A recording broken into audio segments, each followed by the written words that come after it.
നമസ്കാരം. ഒരു കാര്യം ആലോചിച്ചു നോക്കൂ.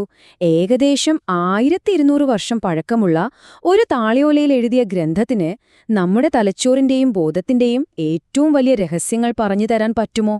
എവിടെയോ കിടക്കുന്ന പഴയ ജ്ഞാനം, പിന്നെ എവിടെയോ ലേറ്റസ്റ്റ് ടെക്നോളജി ഉപയോഗിക്കുന്ന ഇന്നത്തെ സയൻസ്, ഇത് രണ്ടും തമ്മിൽ എന്തെങ്കിലും ബന്ധമുണ്ടാകുമോ?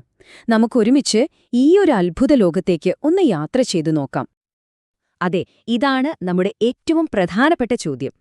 ആയിരക്കണക്കിന് വർഷങ്ങൾക്ക് മുൻപ് ഒരു ലാബുമില്ലാതെ, ഒരു ഉപകരണവുമില്ലാതെ ഋഷിമാർ സ്വന്തം ഉള്ളിലേക്ക് നോക്കി കണ്ടെത്തിയ കാര്യങ്ങൾക്ക് ഇന്ന് നമ്മൾ fMRI സ്കാനറൊക്കെ വെച്ച് കണ്ടെത്തുന്ന കാര്യങ്ങളുമായി എന്തെങ്കിലും സാമ്യമുണ്ടോ?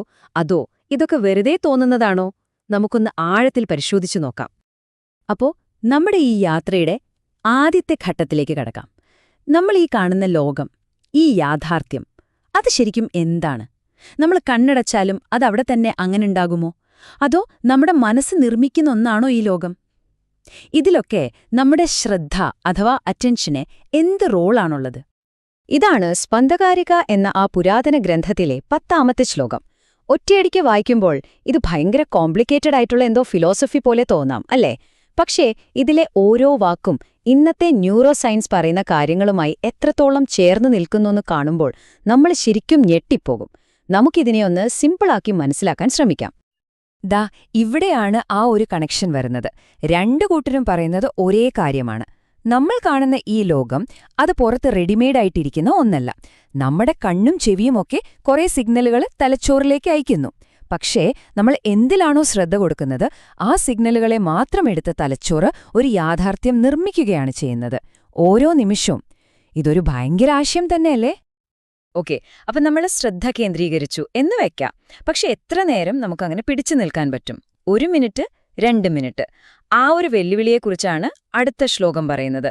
നമ്മൾ വളരെ ഉയർന്ന ഒരു ബോധാവസ്ഥയിലേക്ക് എത്തിയാലും അവിടെ സ്റ്റേബിളായി നിൽക്കാൻ പറ്റിയില്ലെങ്കിൽ എന്ത് സംഭവിക്കും? ഇത് ശരിക്കും അത്ഭുതപ്പെടുത്തുന്നൊരു കാര്യമാണ്.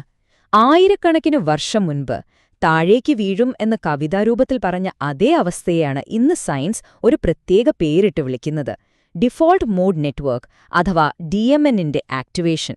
അപ്പോ എന്താണ് ഈ ഡിഫോൾട്ട് മോഡ് നെറ്റ്വർക്ക്? സിമ്പിളായിട്ട് പറഞ്ഞാൽ ഇത് നമ്മുടെ തലച്ചോറിന്റെ ഒരു ഓട്ടോ പൈലറ്റ് മോഡാണ്. നമ്മൾ പ്രത്യേകിച്ചൊന്നും ചെയ്യാതെ വെറുതെ ഇരിക്കുമ്പോൾ, അല്ലെങ്കിൽ എന്തെങ്കിലും പഴയ കാര്യങ്ങൾ ഓർത്തോ ഭാവി പ്ലാൻ ചെയ്തോ ഇരിക്കുമ്പോൾ ഈ നെറ്റ്വർക്ക് ഓണാകും. ഒരു കമ്പ്യൂട്ടർ കുറേ നേരം വെറുതെ വെച്ചാൽ സ്ക്രീൻ സേവർ വരുന്നതുപോലെ. ധ്യാനത്തിലൂടെ നമ്മൾ ശ്രമിക്കുന്നത് ഈ ഓട്ടോ പൈലറ്റ് മോഡ് ഓഫ് ചെയ്ത് വണ്ടി നമ്മുടെ കൺട്രോളില്, അതായത് വർത്തമാന നിമിഷത്തിൽ നിർത്താനാണ്. ശരി, വെറുതെ ശ്രദ്ധ കേന്ദ്രീകരിക്കുന്നതിൽ നിന്ന് നമ്മൾ കുറച്ചുകൂടി ആഴത്തിലുള്ളൊരു തലത്തിലേക്ക് പോവാണ്. നമ്മുടെ മനസ്സ് ഒരു ചിന്ത പോലും ഇല്ലാതെ പൂർണ്ണമായി നിശ്ചലമാകുമ്പോൾ, ഞാൻ എന്നൊരു തോന്നല് പോലും ഇല്ലാതാകുമ്പോൾ അവിടെ എന്ത് സംഭവിക്കും? ആ ഒരു നിഗൂഢമായ അനുഭവത്തെക്കുറിച്ചാണ് അടുത്ത ഭാഗം. ഈ 12ാമത്തെ ശ്ലോകം നമ്മളെ കൊണ്ടുപോകുന്നത് ധ്യാനത്തിന്റെ അഗാധമായ തലങ്ങളിലേക്കാണ്.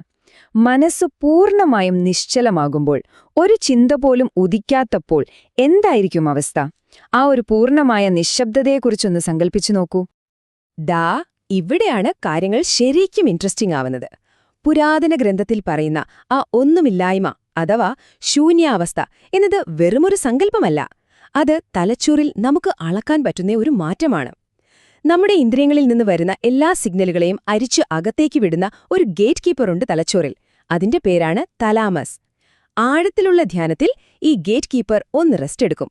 അപ്പോഴാണ് ഈ ഒന്നുമില്ലായ്മയുടെ അനുഭവം ഉണ്ടാകുന്നത്. അപ്പോ ഈ ഒരു യാത്രയുടെ സ്റ്റെപ്പുകൾ നമുക്കൊന്ന് പെട്ടെന്ന് നോക്കിയാലോ? ആദ്യം, ചിന്തകൾ അങ്ങോട്ടും ഇങ്ങോട്ടും ഓടിക്കൊണ്ടിരിക്കുന്ന സാധാരണ മനസ്സ്. അവിടെ നിന്ന് നമ്മുടെ ശ്രദ്ധയെ ഒരു പോയിന്റിലേക്ക് കൊണ്ടുവരുന്നു. അത് കഴിഞ്ഞ് ചിന്തകളെയില്ലാത്ത ഒരു ശുദ്ധമായ ബോധാവസ്ഥ വരുന്നു. അതിന്റെയും അപ്പുറം ഞാൻ എന്ന ആ ഒരു വേറിട്ട തോന്നൽ പോലും ഇല്ലാതാകുന്ന അവസ്ഥ. ഇനിയാണ് ഈ യാത്രയുടെ ക്ലൈമാക്സിലേക്ക് നമ്മൾ എത്തുന്നത്. അടുത്ത ശ്ലോകം പറയുന്നത് ശരീരം, മനസ്സ്, ഇന്ദ്രിയങ്ങൾ അങ്ങനെയുള്ള എല്ലാ വേർതിരിവുകളും ഇല്ലാതായി പോകുന്ന ഒരവസ്ഥയെക്കുറിച്ചാണ്. അത് വാക്കുകൾ കൊണ്ട് വിവരിക്കാൻ പറ്റാത്തൊരനുഭവമാണ്. ഇത് ശരിക്കും മൈൻഡ് ബ്ലോയിങ് അല്ലേ? ഞാൻ എന്ന ബോധമില്ലാതായി എന്നൊക്കെ പറയുന്ന ആ ഒരു ആത്മീയ അനുഭവം, അത് തലച്ചോറിലെ പോസ്റ്റീരിയർ സിംഗുലേറ്റ് കോർട്ടെക്സ് എന്നൊരു പ്രത്യേക ഭാഗത്തിന്റെ ആക്ടിവിറ്റി കുറയുന്നതുകൊണ്ടാണെന്ന് ഇന്ന് സയൻസ് കണ്ടെത്തിയിരിക്കുന്നു. ആയിരക്കണക്കിന് വർഷം മുൻപത്തെ അനുഭവജ്ഞാനവും ഇന്നത്തെ ലേറ്റസ്റ്റ് സയൻസും ഒരേ സ്ഥലത്തേക്കാണ് വിരൽ ചൂണ്ടുന്നത്. ശരി, അപ്പോൾ നമ്മളെ യാത്രയുടെ അവസാന ഘട്ടത്തിലേക്ക് എത്തുകയാണ്. ഇത്രയും കഠിനമായ പരിശീലനത്തിന്റെയൊക്കെ കൊടുങ്കാലത്തെ ലക്ഷ്യമെന്താണ്? ആ ഒരു പരമമായ അവസ്ഥ നമ്മുടെ തലച്ചോറിൽ എന്തെങ്കിലും സ്ഥിരമായ മാറ്റങ്ങൾ വരുത്തുമോ? നമുക്ക് നോക്കാം. ഇവിടെ സ്പന്ദകാരിക വളരെ പ്രധാനപ്പെട്ട ഒരു കാര്യം വ്യക്തമാക്കുന്നുണ്ട്. നമ്മൾ ഈ സംസാരിക്കുന്ന ഉയർന്ന ബോധാവസ്ഥ എന്ന് പറയുന്നത് സാധാരണ സ്വപ്നം കാണുന്നത് പോലെയല്ല. കാരണം സ്വപ്നത്തിൽ നമ്മൾ സാധാരണഗതിയിൽ സ്വയം മറന്നുപോവും, അല്ലേ? അത് സ്വപ്നമാണെന്ന് പോലും നമുക്കറിയില്ല. എന്നാൽ ധ്യാനത്തിന്റെ ഉയർന്ന തലങ്ങളിൽ പൂർണ്ണമായ ഉണർവോടെ ഒരു സാക്ഷിയെപ്പോലെയാണ് നമ്മൾ നിൽക്കുന്നത്. ഇനി നമ്മൾ കാണാൻ പോകുന്നത് ഈ യാത്രയുടെ അവസാനത്തെ ഏറ്റവും പ്രധാനപ്പെട്ട ശ്ലോകമാണ്. നമ്മൾ ഉണർന്നിരിക്കുമ്പോഴും സ്വപ്നം കാണുമ്പോഴും നല്ല ഉറക്കത്തിലായിരിക്കുമ്പോഴും ഈ എല്ലാ അവസ്ഥകളിലും മാറാതെ നിൽക്കുന്ന ഒരു അടിസ്ഥാന ബോധമുണ്ട്. ആ ബോധത്തെ ആരാണോ തിരിച്ചറിയുന്നത് അവർക്ക് കിട്ടുന്ന ഫലത്തെക്കുറിച്ചാണ് ഈ ശ്ലോകം. ആ ഫലമാണ് മഹാനന്ദം. അപ്പോൾ എന്താണ് ഈ മഹാനന്ദം? അത് നമുക്ക് വന്നും പോയുമിരിക്കുന്ന സന്തോഷം പോലൊരു വികാരമല്ല. അതൊരു സ്ഥിരമായ അവസ്ഥയാണ്. ഒരു സിനിമ കാണുമ്പോൾ സ്ക്രീൻ എപ്പോഴും അവിടെ ഉണ്ടല്ലോ. അതിലാണ് പലതരം സിനിമകൾ വന്നുപോകുന്നത്. അതുപോലെ നമ്മുടെ എല്ലാ അനുഭവങ്ങൾക്കും പിന്നിൽ മാറാതെ നിൽക്കുന്ന ആ ബോധമാകുന്ന സ്ക്രീനിനെ തിരിച്ചറിയുന്ന അവസ്ഥയാണത്. ഇതൊന്നും വെറും ഫിലോസഫി അല്ല കേട്ടോ. ഈ മഹാനന്ദം എന്ന് പറയുന്ന അവസ്ഥ തലച്ചോറിൽ അളക്കാൻ പറ്റുന്ന മാറ്റങ്ങളുണ്ടാക്കുന്നുണ്ട്. ദീർഘകാലം ധ്യാനിക്കുന്നവരുടെ തലച്ചോറിൽ ഭയത്തിന്റെ കേന്ദ്രമായ അമിഗ്ഡാലയുടെ പ്രവർത്തനം കുറയുന്നു. മറ്റുള്ളവരോട് സഹാനുഭൂതി തോന്നാൻ സഹായിക്കുന്ന ഇൻസുലയുടെ പ്രവർത്തനം കൂടുന്നു. ഏറ്റവും പ്രധാനം, അവരുടെ സന്തോഷത്തിന്റെ ഒരു ബേസ് ലെവൽ തന്നെ മറ്റുള്ളവരെക്കാൾ ഉയർന്നതായി മാറുന്നു. ഇതെല്ലാം ശാസ്ത്രീയമായി തെളിയിക്കപ്പെട്ട കാര്യങ്ങളാണ്. അപ്പോ നമ്മൾ തുടങ്ങിയത് എവിടെ നിന്നാണ്, എവിടെയാണെത്തിയത് എന്ന് പെട്ടെന്നൊന്ന് നോക്കാം.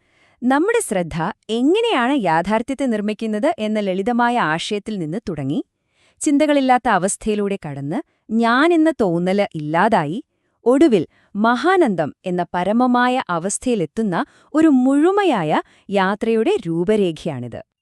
അപ്പോ ഈ പുരാതന ഗ്രന്ഥവും ആധുനിക ശാസ്ത്രവും നമ്മളെ കൊണ്ടെത്തിക്കുന്നത് ഈ ഒരു വലിയ ചോദ്യത്തിലാണ്.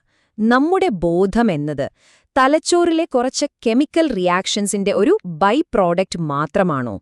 അതോ അനന്തമായ ബോധം എന്ന യാഥാർത്ഥ്യത്തെ അനുഭവിക്കാൻ വേണ്ടി ആ ബോധം തന്നെ ഉപയോഗിക്കുന്ന ഒരു ഉപകരണം, ഒരു റിസീവർ മാത്രമാണോ നമ്മുടെ തലച്ചോറ്? ഇതിനെക്കുറിച്ച് ആഴത്തിൽ ചിന്തിക്കുക. നിങ്ങളുടെ അഭിപ്രായങ്ങൾ എന്തായിരിക്കും? നന്ദി.